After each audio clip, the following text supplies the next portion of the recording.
Hello, I'm Captain Gamer, and the unrelenting cold is continuing on this January 13th, 2014 morning, so bundle up.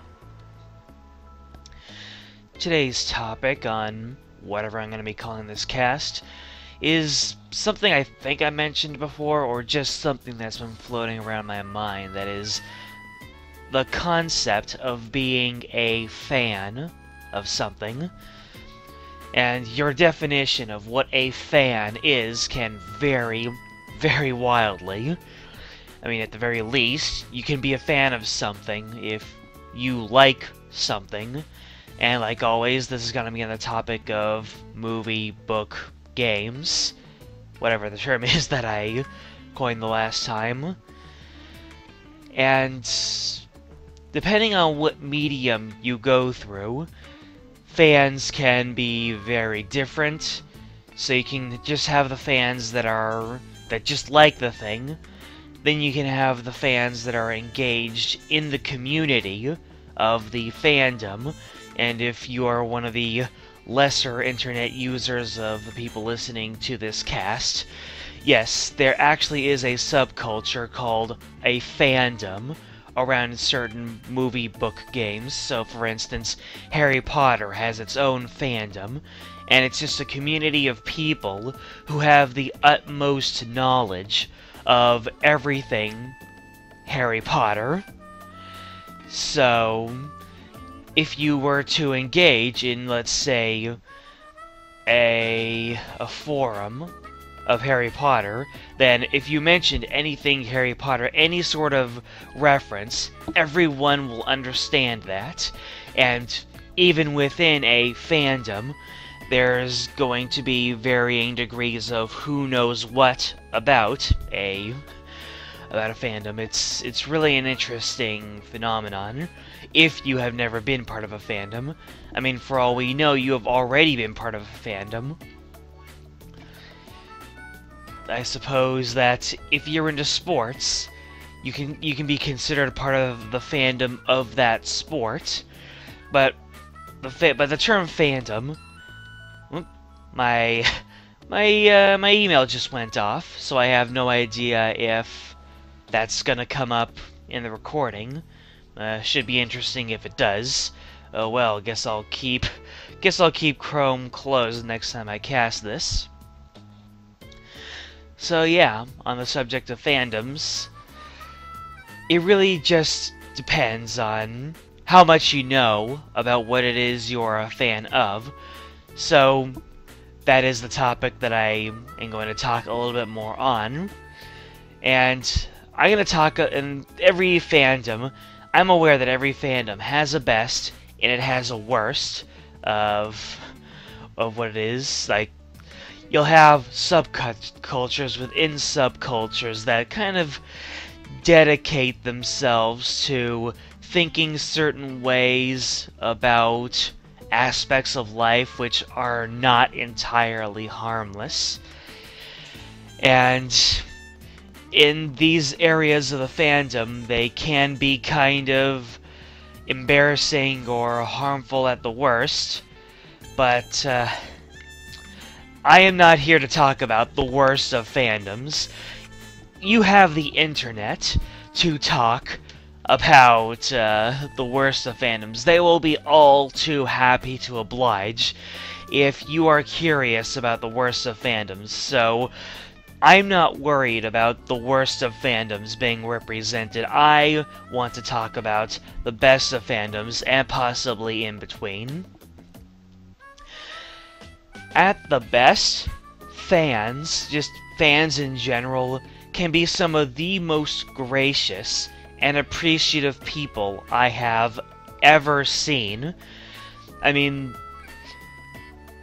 I guess I can bring up Tumblr once again. They have, it's like, how can I put this? It's like a gathering of all of the internet's lesser represented fandoms in the grander scheme of things. And these people can just be the most passionate about what it is that they are a fan of, be it the TV show, a movie, books, or games, I have noticed that TV shows tend to have the wildest following, or at least the most vocal, because you'll have fandoms of games such as Legend of Zelda, or books such as, once again, Harry Potter.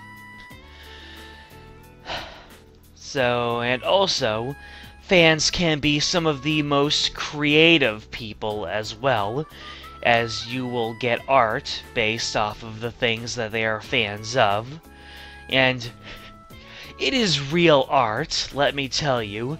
It may not be, it may not be original content when you come down to it, but people really pour their hearts and souls into making art, music, and literature based off of this pre-existing work of art, music, and literature.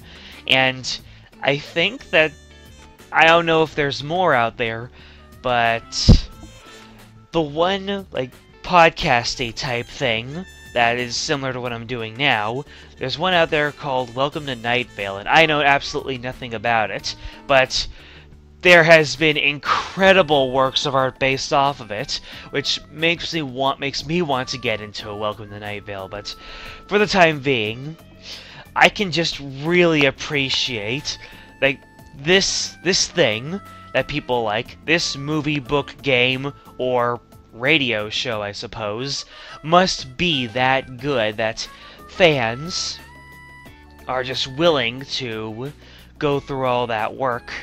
Or these people who identify themselves as fans are just such loving people that they're willing to create these incredible works based off of anything that they have, even a little bit of a fleeting interest in.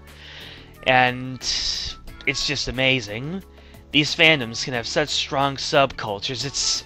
It's like a place to hang out, especially on websites like Tumblr, where they can actually use a sort of tagging system on their posts, so that they can ensure that everything they see is relating to that fandom.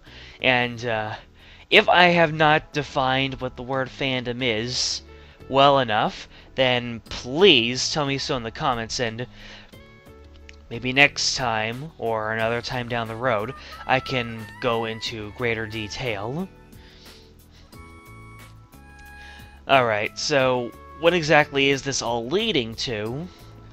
Is that I have noticed that there is another aspect of fandom subculture which sort of lends itself to the participants, the fans, having this sort of I'm not worthy mentality, which I cannot speak for anybody else, I really can't, but I have seen more times than I'm comfortable with people who just notice, or they just make these comments where I guess it's and as an extension of how much they love this thing that they are a fan of, that they sort of give up sort of a sense of their own self-worth, and not in any sort of intentionally self-damaging way, but they're gonna love this thing so much that they forget that about themselves as some sort of source of awesomeness and admiration. And nobody really takes this as a reason to think harmful thoughts about themselves, but it's the lack of investing love in themselves that can be, like, if unchecked, it can cause a fan of something to, I guess you can say, become too much of a fan, but that kind of implies that if you love something too much, that's harmful, and that's not it at all. It's just, you focus so much on how much you love something that you lose track of yourself, and I might be going in circles with my logic, so I hope I've made my point. And once again, I cannot speak for anybody but myself. And I say that because this is all too true of myself, because I have noticed, as of late, I have been engaged with YouTube shows. I guess I can just drop names, such as Game Grumps, and personalities like ProJared, Star, and Germa, people like that, and at the drop of a hat, I will open up one of their videos and start watching. But when it comes to working on something of my own content, I quickly burn out, or the mojo just does not get flowing. So when I open a Word document with one of my blog articles, I'll just be like, nope, not feeling it.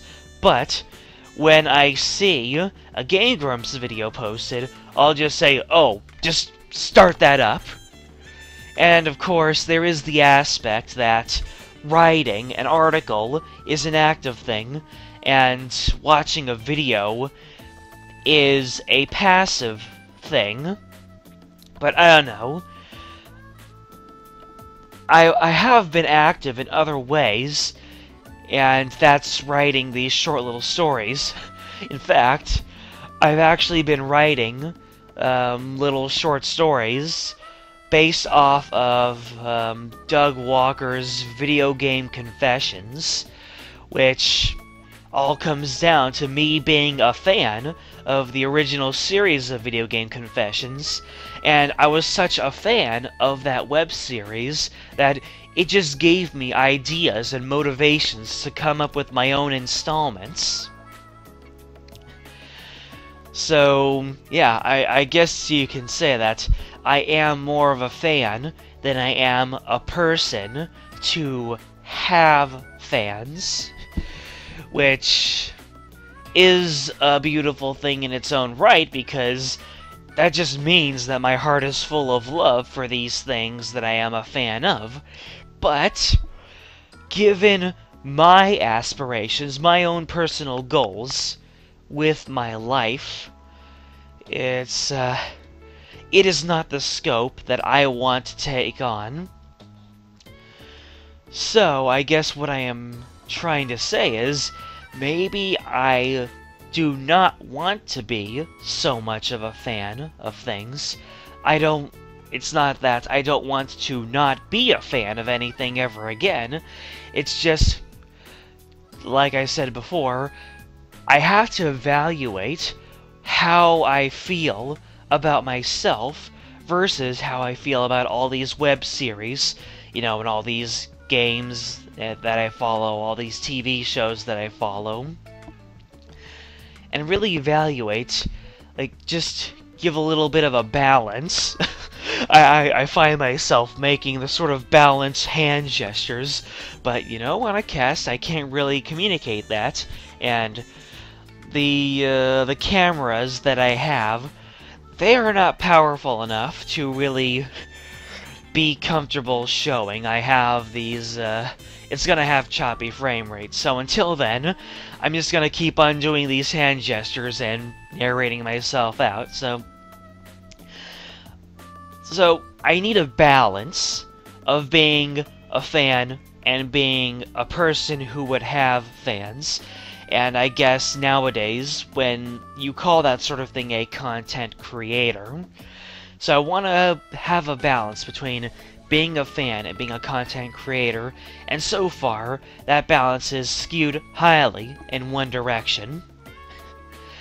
Unintentional name drop. I will go into more detail later about why I don't hate things, and if you don't understand why I just suddenly said that, I won't need to go into it. And lately, I came across this quote, and for the life of me, I cannot find where it came from.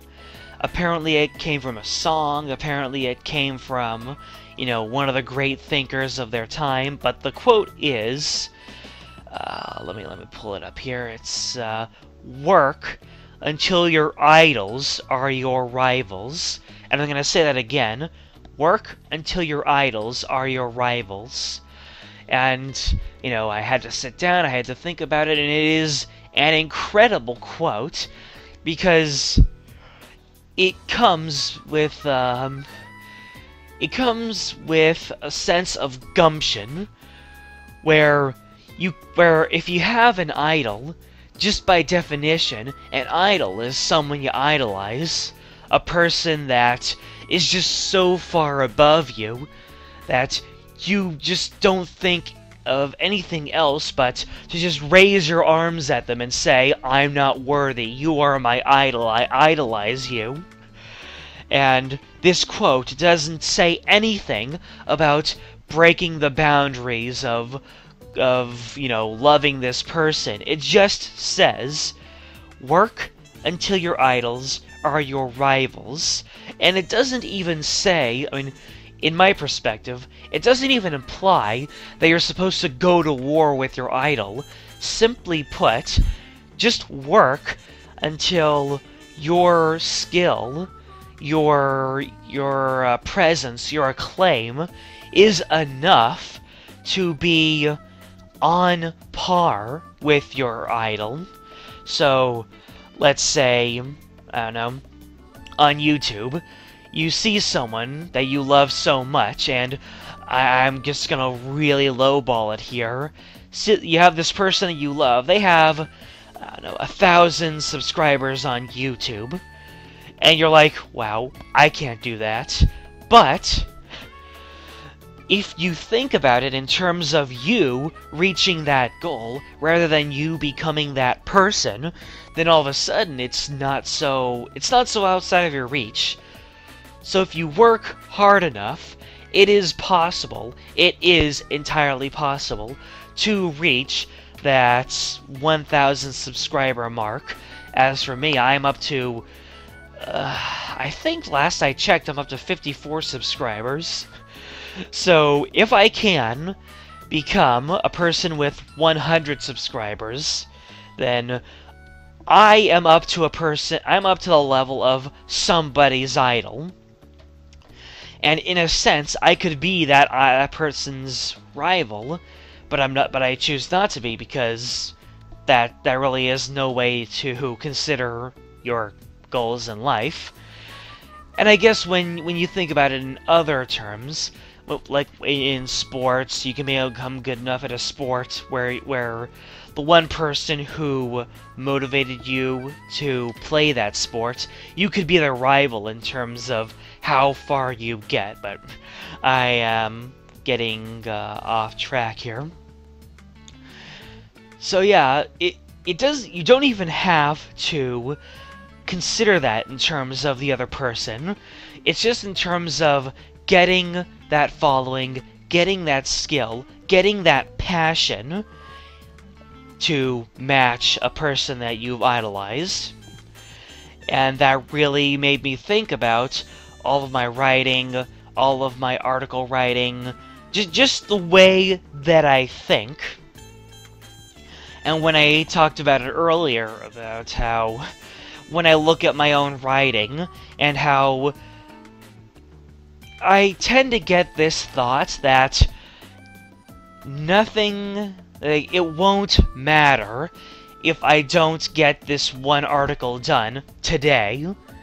And that is an incredibly, viciously dangerous way of thinking, because you can just chain that thought for days upon weeks upon months until you've just been sitting on your vast knowledge and your ideas for way too long, and the people who are following you, you know, you kind of fall out of their minds, not because they're fickle, just because there comes a breaking point where you stop thinking of somebody because they just stop being consistent with whatever it is they're doing. And yeah, so that is what I've been thinking about my own endeavors. And, you know, it comes down to, I hear people say back and forth that if you try to model, you know, your work around your passion, then it's not really going to pay off in a living. That is the sort of mantra that people that are chanting nowadays. In my case, I haven't even put myself out there enough to have tested the waters on that, so I can't really be sure if it applies to me quite yet.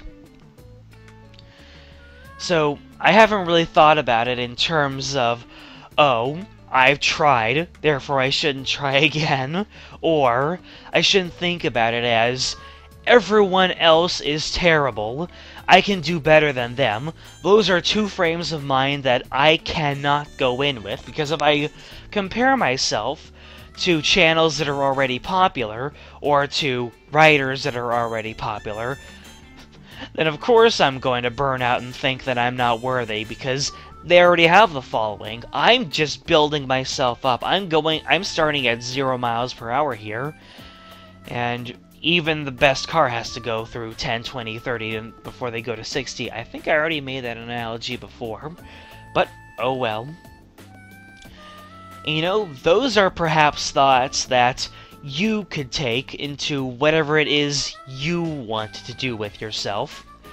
Even if it doesn't have anything to do with content creation, your chosen profession, your chosen job, your job search, just think about it in terms of working until your idols are your rivals, and even an idol could be, you know, just any person who has followed your path, because if that person has followed your path, they would inherently become your idol. So you just keep on working until you've made it so much that you can rival their level of skill. And if you are an aspiring creator, and in my notes I have this is not necessarily everyone's path to be a content creator, or if you want to be a creator. And like, redundancy of my notes. Ouch.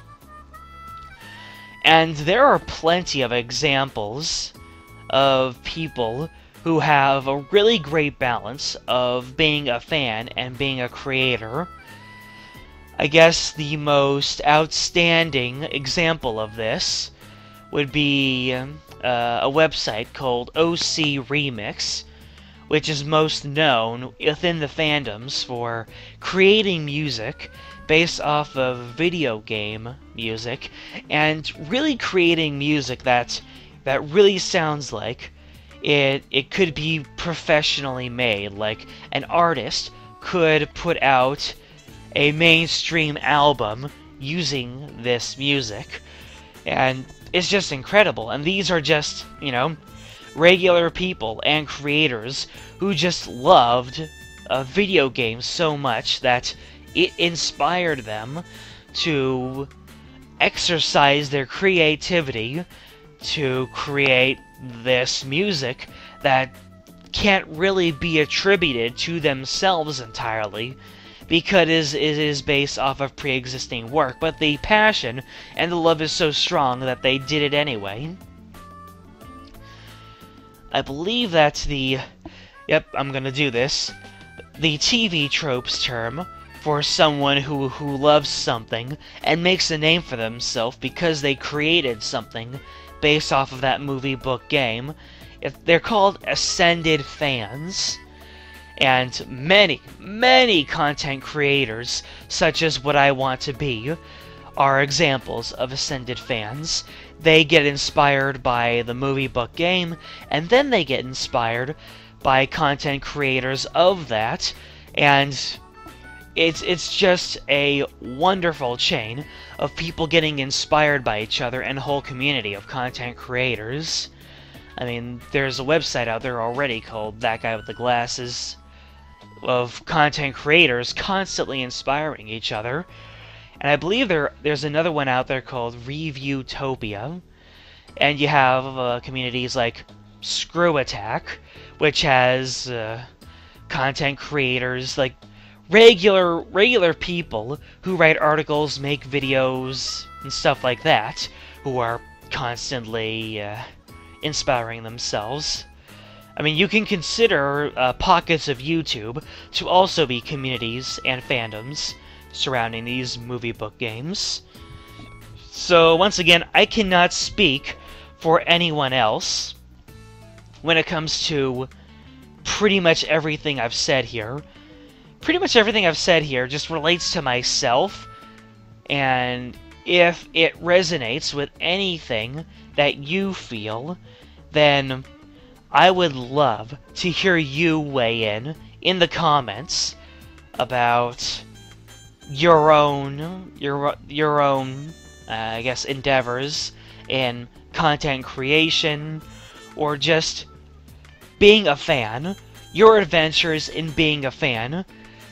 I would like to focus on the positive aspects and the ways you're inspired and motivated, you know, maybe a little bit of something that made you cry positively, who knows.